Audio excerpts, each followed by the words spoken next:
we definitely have to start doing better as women. This video is comprised of my family tree. I suggest that everybody who watched this video dig a little deeper into theirs. Each woman before us went through something so that the next woman will have to go through it. And with that being said, that should be infectious of enough for us to be able to be a lot better to each other. We can't be the way that we are in these comments, and we gotta understand, and we gotta be a little bit more empathetic to each other and realize that. And I think I said this in a video before, like, you know, what a woman went through last year, you know what I'm saying, another woman might not go through into next year. But it doesn't make the woman who haven't experienced it yet any dumber than the woman who's already experienced it. It's just something that we all have to be able to experience, and we all have to go through. But I feel as if we can be a little bit more empathetic to each other. Women are women's worst critics sometimes, and it shouldn't matter the color, what shade of brown you are. It shouldn't matter what ethnicity you are. At one point, we were all inferior to men. Man, when you think about the term grandmothers, man, you think about these wonderful matriarchs. And unfortunately, I lost all 4 of my grandmothers, my greats and my grands. My dad's grandmother, though, she is another woman that played a very, very big part on the woman I am today. She would cuss your ass out and feed you at the same time. She was that type of grandmother. And it's so many memories that I have of her working with my auntie when she used to pick me up from school, and she'd have my peanut butter and jelly sandwich every day after school. And it's just those things like that that just really, really, really stay with you. My mother's mother, Gwendolyn Edwards, she's definitely somebody who I can honestly say has contributed into the woman that I am today.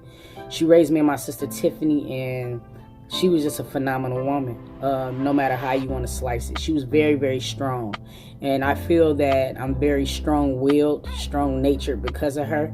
It's just like a lot of attributes that I have. Like, I used to be so aggravated by the way she cleaned the house, but now I have like major OCD and I clean just like her.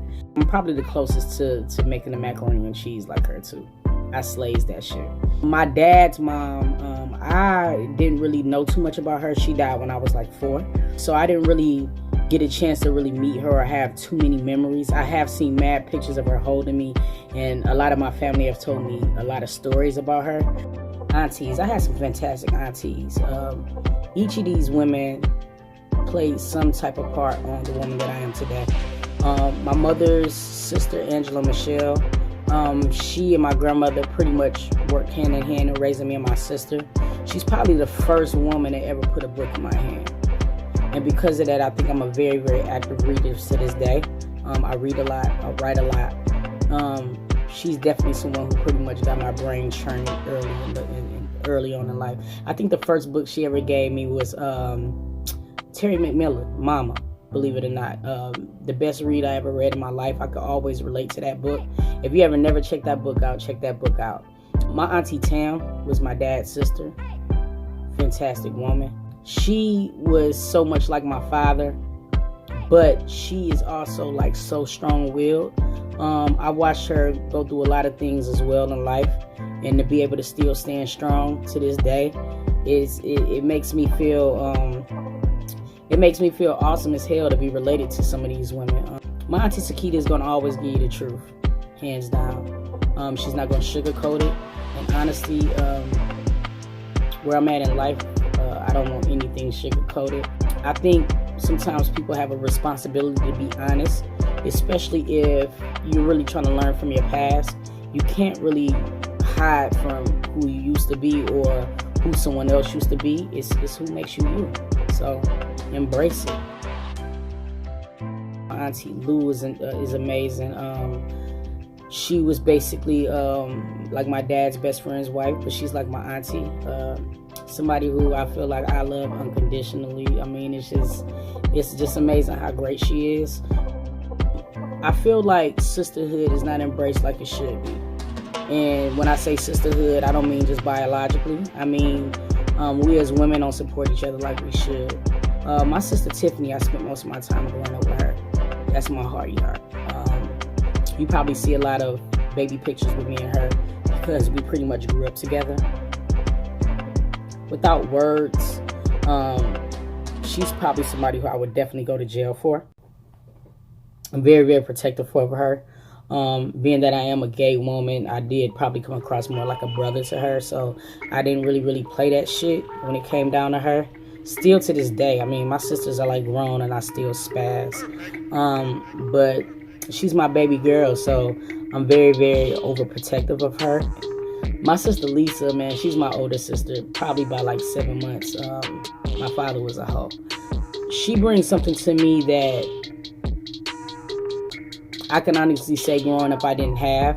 Like, you know how you always been the big sister, so you never really how it felt. You really never understood how it feels to be like baby. My older sister Lisa babies me. I can call her and just be sad, and she's just baby. My sister Nikita, I have a lot of early memories with her. When she was young, when she was a baby. She's a grown woman now. We don't really have an active relationship like I wish we could have, but it's a lot of outside forces that contribute to that. My sister Brianna, she was one of the last sisters to be introduced to our family.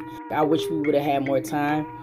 She's silly. It's so many attributes of myself that I see in her that is just crazy, and I'm looking forward to even to get to know her better in life, and you know, forging some type of sisterhood that we never got a chance to have when we were younger. My wife Shamika is probably one of the best people I ever met. Her heart is huge.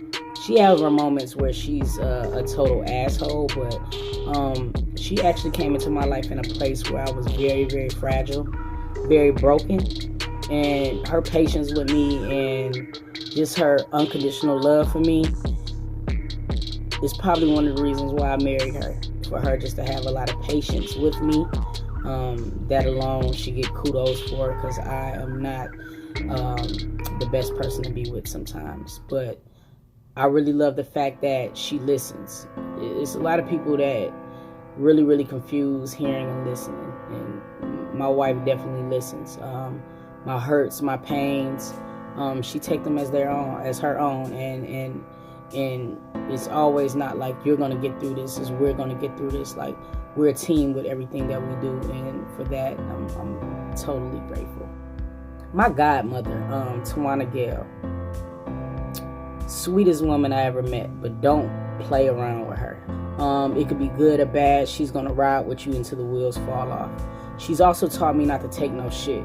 I mean, there's times where you have to basically be the bigger person, but then there's also times where you can't let somebody like mistake your kindness for weakness. She's probably one of the strongest women that I know when it comes down to standing your ground and not being walked over. So she's definitely contributed to she's contributed to that. I don't take shit from nobody, period, and that's just the way that's gonna be. I have like a shitload of cousins that I watch and I admire. My cousin Shannon, my cousin Tootsie, my cousin Tamika. The list goes on, and I'm sorry if I miss someone, but it's just so many women cousins that I have that I feel like that I can take pieces from their lives and apply to mine, and it continues to make me better. Sisterhood is so important in this day and age. Sometimes I'm on Instagram and I'm in the comments and I just look at how we talk to one another, and I feel like it doesn't have to be that way. Like, it's okay for us to disagree with another woman without insulting them. I see this so much that like women are like other women's worst critics, and I hate that. It got to be to a point to where we have to be able to respect each other and have empathy for one another, and realize that and I think I said this before in another video, everybody's not going to move at the same pace, and I think we have to embrace each other as women and realize just because, you know, we're not going to be moving at the same pace, that we're going to make mistakes, and sometimes the mistakes that we make this year another woman might have made last year, and just because she made it last year, she's much more knowledgeable on a topic, doesn't make me dumb because I'm just learning it. And I feel like if we applied that to each other a lot more, it'll be a lot of less like tit for tat in these comments on social media, and just the way that we view each other. I mean, it shouldn't matter our skin colors, it shouldn't matter like what ethnicity we are. At one point, women as a whole was inferior to men. Men looked at us a certain way, like we couldn't do certain things, like we wasn't bigger than being in the kitchens and bearing children. And with that being said, why do we shit on each other?